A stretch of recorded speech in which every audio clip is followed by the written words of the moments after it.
Bismillahirrahmanirrahim. Assalamualaikum warahmatullahi wabarakatuh. Pada kesempatan hari ini saya akan membuat vlog Umat Nokat Job part 31. Nah, di part 31 ini ada pertanyaan tentang juara turnamen ini lebih dikenal daripada juara liga. Nah, kalau menurut riset saya ya, kalau saya tanya ke beberapa teman-teman yang memang suka sepak bola ini, memang juara turnamen ini pasti akan diingat oleh orang-orang yang sudah menjadi riset saya. Nah, karena apa? Mungkin turnamen ini mungkin berjalan 4 tahun atau 2 tahun sekali ya, yang notabene istilahnya adalah pertandingan ini jarang digelar di suatu pertandingan resmi ya. Apalagi kalau pertandingan tersebut sampai tayang di televisi dan bisa disaksikan oleh banyak kalangan pecinta sepak bola yang bisa menyaksikan di televisi. Nah, kita tahu ya kalau misalkan Brasil ini terkenal dengan juara Piala Dunia 5 kali. Nah, siapa yang nggak tahu? Kemudian kita bicara Prancis yang tahun 2018 ya, waktu itu bisa juara Piala Dunia yang berlangsung di Rusia. Padahal Prancis waktu itu tidak dijagokan oleh banyak pengamat sepak bola untuk menjadi juara dunia yang kedua kalinya setelah di tahun 1998. Nah, Prancis ini juga terkenal waktu itu ketika menjadi tuan rumah Piala Dunia tahun 1998 ini bisa mengangkat trofi Piala Dunia untuk pertama kalinya. Pada saat itu Prancis menjadi tuan rumah dan di final mengalahkan Brasil dengan skor 1-0. Nah, kemudian 2 tahun berikutnya ini di tahun 2000 Prancis ini kembali menjadi tuan rumah, yaitu turnamen Euro yang mempertemukan negara-negara antar Eropa, dan Prancis ini sekali lagi bisa menjadi juara Euro untuk pertama kalinya waktu itu di tahun 2000 setelah mengalahkan Italia dengan skor 2-1. Nah, bisa dibayangkan kan Prancis ini kalau menjadi tuan rumah selalu bisa menjadi juara di babak finalnya. Namun di tahun 2016 ini Prancis ketika menjadi tuan rumah Euro lagi ini kalah oleh Portugal dengan skor 1-0 di babak tambahan. Waktu itu Prancis memang sempat masuk final dan di akhir final ini yang juara adalah Portugal. Siapa sih yang nggak tahu perjalanan Portugal waktu itu ya? Di babak penyisihan grup ini 3 kali melakukan pertandingan, hasilnya 3 kali seri. Kemudian lolos babak 16 besar ini di babak normal sampai babak tambahan ini istilahnya skornya seri, kemudian menang penalti. Di babak perempat final juga sama, Portugal lolos ke semifinal ini menang penalti. Baru di babak semifinal ini ketika itu Portugal melawan Wales, Portugal bisa menang dengan skor 2-0 di babak normal yaitu 90 menit. Kemudian di finalnya tadi ketemu Prancis, di babak tambahan Portugal bisa menang 1-0.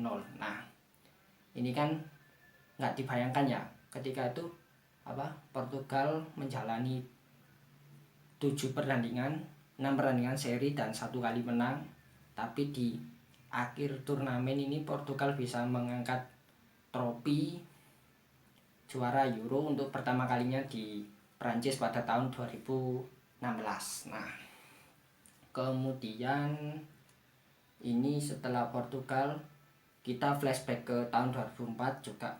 Siapa yang nggak tahu Yunani waktu itu menjadi juara Euro yang berlangsung di Portugal ya waktu itu. Waktu itu Yunani ini dilatih oleh pelatih asal Jerman, saya masih ingat waktu itu, yang bernama Otto Rehhagel. Nah, waktu itu Otto Rehhagel berhasil membawa Yunani juara Euro untuk pertama kalinya setelah menumbangkan tim-tim negara besar seperti Inggris, kemudian Portugal ya di final itu. Kemudian di semifinal juga menumbangkan Republik Ceko. Nah, ini ya kisah-kisah kisah-kisah fantastis yang terjadi di Euro dan Piala Dunia. Nah, kemudian di tahun 2014 ini juga ini Siapa yang nggak tahu Jerman ketika itu, Jerman ini negara Eropa pertama yang bisa menjadi juara Piala Dunia di tanah Amerika. Nah, tanah Amerika ini kan terdiri dari Amerika Utara, Tengah, dan Selatan. Ketika sebelum Jerman menjadi juara Piala Dunia tahun 2014 di Brasil ini, waktu itu finalnya melawan Argentina ya. Ini nggak ada negara Eropa yang bisa mengangkat trofi Piala Dunia di ketika tuan rumahnya berada di negara Amerika. Nah, Jerman ini sudah juara Piala Dunia 4 kali, sama seperti Italia 4 kali. Kemudian siapa yang nggak tahu juga Spanyol. Nah, Spanyol ini pernah jadi juara Piala Dunia tahun 2010. Waktu itu pertandingan tuan rumahnya adalah Afrika Selatan, dan di final mengalahkan Belanda dengan skor 1-0. Nah, pada tahun 2008 ini Spanyol ini menjadi juara Euro ya.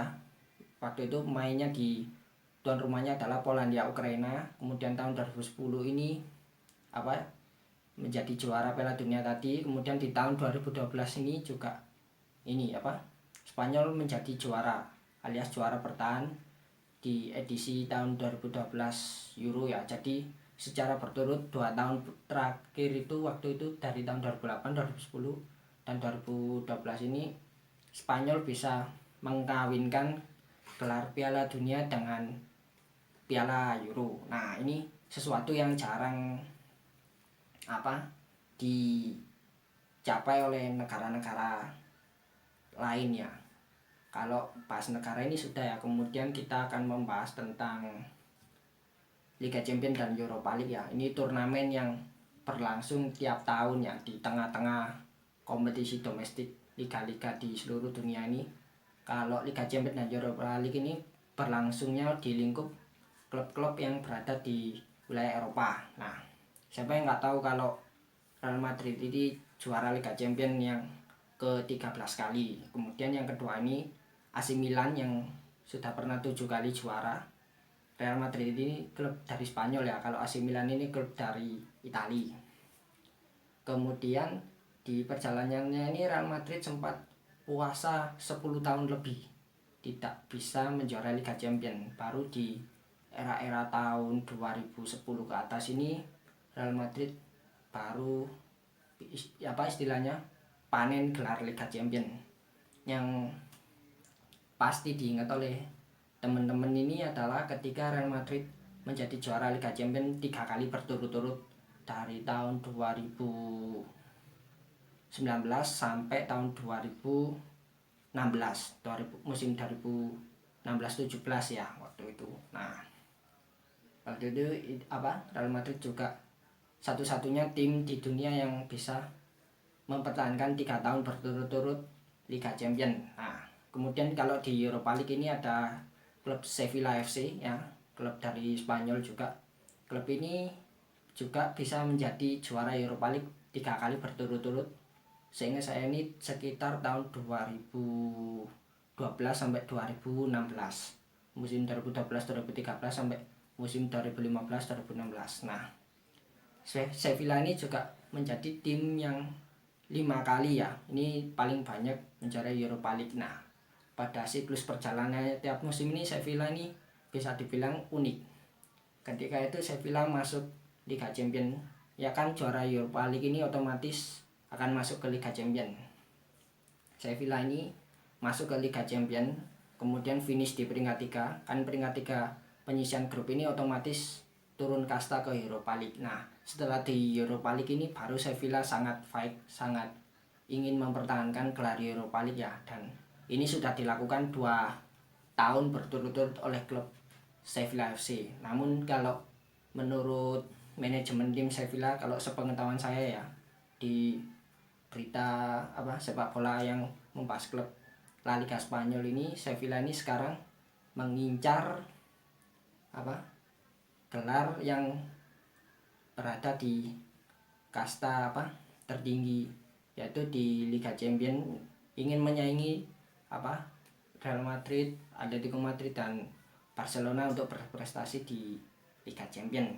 Nah, kemudian yang terakhir ini saya akan membahas klub Liga Champions Asia dan AFC Cup yang berlangsung. Turnamen ini sama seperti Liga Champions dan Europa League, namun cangkupan turnamen ini berada di benua Asia. Nah, siapa yang nggak tahu Johor Darul Takzim, klub asal Malaysia ini tahun 2015 ini kan juara AFC Cup ya. Ini sangat heboh waktu itu.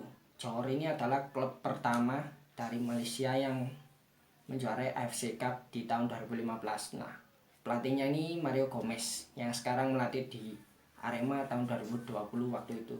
Nah, ini Johor ini sangat menggemarkan ya waktu itu ya, nggak diduga. Biasanya kan yang sampai semifinal ataupun final ini kebanyakan klub dari Timur Tengah, contohnya dari Arab Saudi ataupun dari Kuwait ya. Nah, Johor ini dari Asia Tenggara di akhir musim ini bisa mengangkat trofi AFC Cup di tahun 2015. Nah, kalau Liga Champions Asia ini juga, kalau yang kita pecinta sepak bola Indonesia tahun 2010 ke bawah ini, kalau juara Liga ataupun juara Piala Indonesia pasti masuk Liga Champions Asia. Nah, tim-tim yang pernah atau sering masuk Liga Champions Asia ini adalah Arema, Persik Kediri, Persipura, dan Sriwijaya FC. Nah, kalau Persebaya, Persija, kemudian PSM ini pernah ya. Tapi kalau seingat saya ini, tim-tim yang saya sebutkan awal tadi seperti Arema, Persik, Persipura, dan Sriwijaya ini hampir 2 kali pernah mengikuti Liga Champions Asia. Nah, kalau di negara Asia ya, kalau kita tahu adalah ada Korea Selatan yang menjadi partisipan Piala Dunia paling banyak. Nah, setelah itu sebanyak 18 kali Korea Selatan ini pernah mengikuti Piala Dunia. Kemudian disusul Jepang yang sudah 10 kali mengikuti Piala Dunia, dan 8 kalinya ini Jepang ini mengikuti Piala Dunia secara berturut-turut. Jadi dari tahun 2018 sampai 10 tahun belakangan ini edisi Piala Dunia, Jepang ini nggak pernah absen mewakili benua Asia. Nah, demikian ya vlog saya kali ini. Terima kasih sudah menonton. Assalamualaikum warahmatullahi wabarakatuh.